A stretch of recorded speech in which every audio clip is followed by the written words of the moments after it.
Hello friends, welcome to my YouTube channel. आप देख रहे हैं पुष्प के प्रोसेस और मैं हूं पुष्प। तो फ्रेंड, आज हम बात करेंगे रेलवे ग्रुप डी की सेकंड शिफ्ट का एग्जाम का क्वेश्चन हो चुका है। सेकंड शिफ्ट 27 नवंबर का एग्जाम का क्वेश्चन हो चुका है। तो ये कुछ प्रश्न पत्र मेरे पास आए हैं जो कि मुझे व्हाट्सएप ग्रुप और टेलीग्राम ग्रुप से मिले हैं। तो मैं इन क्वेश्चनों का दावा नहीं करता हूँ कि एग्जैक्टली ऐसा ही क्वेश्चन पूछा गया हो, फिर भी मैं यह क्वेश्चन आपके साथ शेयर करना चाहता हूँ जो कि railway group D second shift 27 नवंबर को पूछा गया है, रेलवे का ग्रुप डी का एग्जाम। तो चलिए बात कर लेते हैं पहले क्वेश्चन की ओर। तो पहला क्वेश्चन है, AAI के द्वारा जारी सर्वेक्षण में भारत का सबसे स्वच्छ हवाई अड्डा कौन सा है। तो ये AAI के द्वारा ये रिपोर्ट जारी किया गया है हाल में ही कि भारत का सबसे स्वच्छ हवाई अड्डा जो है वो मंगलुरु अंतर्राष्ट्रीय हवाई अड्डा है। तो भारत में जितने भी अंतर्राष्ट्रीय हवाई अड्डा उसमें सबसे स्वच्छ मंगलुरु अंतर्राष्ट्रीय हवाई अड्डा है। बात करते हैं दूसरे क्वेश्चन की ओर। तो दूसरा क्वेश्चन है, हाल ही में, ये सारे करंट का क्वेश्चन है, हाल ही में भारत में कहाँ प्लास्टिक पार्क बनने जा रहा है। तो हाल ही में भारत में कहाँ प्लास्टिक पार्क बनने जा रहा है, इसकी घोषणा हो चुकी है केंद्रीय मंत्री के द्वारा, जो कि है अनंत कुमार के द्वारा ये बनाया की घोषणा हुई है अनंत कुमार के द्वारा, जो कि देवघर जिले में बनाया जा रहा है जो झारखंड राज्य में पड़ता है। तो यहाँ पहला प्लास्टिक पार्क बनने जा रहा है भारत में। बात करते हैं तीसरे क्वेश्चन की। तीसरा क्वेश्चन है, शरीर के सारा रक्त यानी शरीर का जो सारा रक्त होता है उसका शुद्धिकरण कैसे होता है। तो वो किडनी के द्वारा होता है यानी वृक्क के द्वारा। बात कर लेते हैं अगले क्वेश्चन। तो अगला क्वेश्चन है, राष्ट्रीय ग्रामीण विकास संस्थान कहाँ स्थित है। तो राष्ट्रीय ग्रामीण विकास संस्थान जो है दोस्तों वो हैदराबाद में स्थित है। तो जितने भी ग्रामीण विकास संस्थान या संस्थानों से जुड़ा हुआ जितना भी क्वेश्चन वो आप जरूर देख कर जाए एग्जाम में। बात कर लेते हैं अगले क्वेश्चन के। तो भारत की पहली हेलीकॉप्टर टैक्सी सेवा कहाँ शुरू हुई है।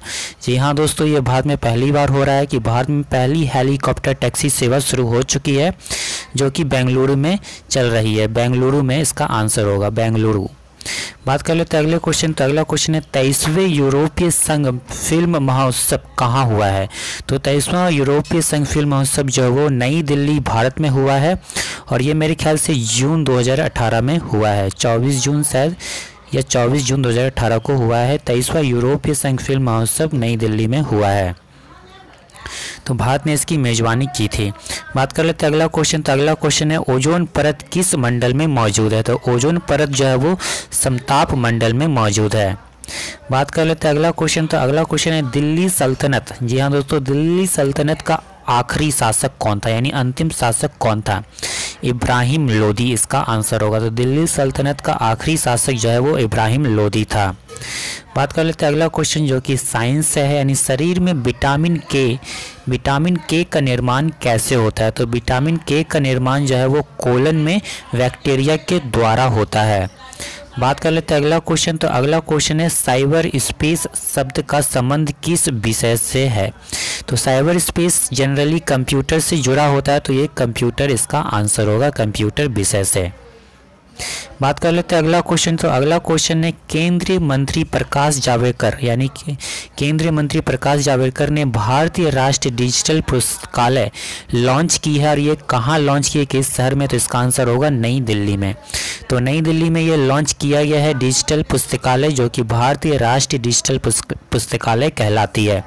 तो प्रकाश जावड़ेकर जो है वो एजुकेशन मंत्री भी है, मिनिस्टर भी हैं। तो बात कर लेते हैं अगला क्वेश्चन जो कि करंट का ही है, भूटान के प्रधानमंत्री का नाम क्या है। जी हाँ दोस्तों, भूटान के प्रधानमंत्री का नाम पूछा गया है जिसका आंसर है दसो सेरिंग टोबैगे। ये क्वेश्चन इसलिए आ रहा है क्योंकि भूटान के प्रधानमंत्री हाल ही में भारत का दौरा इन्होंने किया था, इसलिए क्वेश्चन आ रहा है ये क्वेश्चन। तो भूटान के प्रधानमंत्री का नाम दसो सेरिंग टोबैगे है जिन्होंने हाल ही में भारत का दौरा किया था। बात कर लेते हैं अगला क्वेश्चन, वर्ल्ड इकोनॉमिक फोरम 24वें क्रिस्टल पुरस्कार से किसे सम्मानित किया गया है। तो ये करंट का क्वेश्चन है जिसका आंसर है शाहरुख खान। बात कर लेते हैं अगला क्वेश्चन, शारदा एक्ट किससे संबंधित है। तो शारदा एक्ट जो है दोस्तों वो बाल विवाह से संबंधित है, बाल विवाह नहीं है, सॉरी दोस्तों, बाल विवाह से संबंधित है, यह आंसर होगा इसका, बाल विवाह। बात कर लेते हैं इसमें मैथ और रीजनिंग के क्वेश्चन के बारे में कुछ। तो लॉस प्रॉफिट से 2 क्वेश्चन आए हैं फ्रेंड्स, परसेंटेज से 2 क्वेश्चन आए हुए हैं, जबकि एवरेज से 1 क्वेश्चन आया हुआ है, रेशियो से 1 क्वेश्चन आया है, ट्रिग्नोमेट्री से 2 क्वेश्चन आए हुए हैं, मिरर से 3 क्वेश्चन मिरर से आए हुए हैं दोस्तों, ये रीजनिंग का है। और ट्रायंगुलर काउंटिंग से भी 2 क्वेश्चन आए हुए हैं। जैसे कि ट्रायंगुलर काउंटिंग जो पूछा जाता है वो इस तरह से बॉक्स होता है, उसमें ट्रायंगुलर बना होता है, उसको आपको काउंट करना होता है कि इसमें कितने ट्रायंगल है, तो वो क्वेश्चन आया हुआ है। सिंप्लीफिकेशन से 4 क्वेश्चन आए हुए हैं दोस्तों, और कथन से 3 क्वेश्चन कथन से आया हुआ है, और रिलेशनशिप से भी 3 क्वेश्चन आए हुए हैं। तो ये क्वेश्चन सारे इंपॉर्टेंट है और ये ज़्यादातर पूछा ही जा रहा है। तो बस फ्रेंड इस वीडियो में इतना ही। अगर वीडियो की जानकारी अच्छी लगी तो वीडियो को लाइक कर देना और ज़्यादा से ज़्यादा इस वीडियो को शेयर कर देना, ताकि जो लोग भी अभी ग्रुप डी का एग्ज़ाम देने जा रहे हैं वो इन क्वेश्चनों को ज़रूर देख ले, क्योंकि ये काफ़ी इंपॉर्टेंट क्वेश्चन है। तो फ्रेंड आपको वीडियो के नीचे एक लाल कलर का सब्सक्राइब बटन दिखेगा, बिल्कुल इस तरह से इसे दबा कर सब्सक्राइब कर ले अगर आप हमारे चैनल पर नए हैं। तो फ्रेंड आपको आने वाले हर एक वीडियो के बारे में इन्फॉर्मेशन मिलता रहेगा। तो चलिए फ्रेंड मैं मिलता हूँ आपसे अगले वीडियो में। वीडियो देखने के लिए धन्यवाद।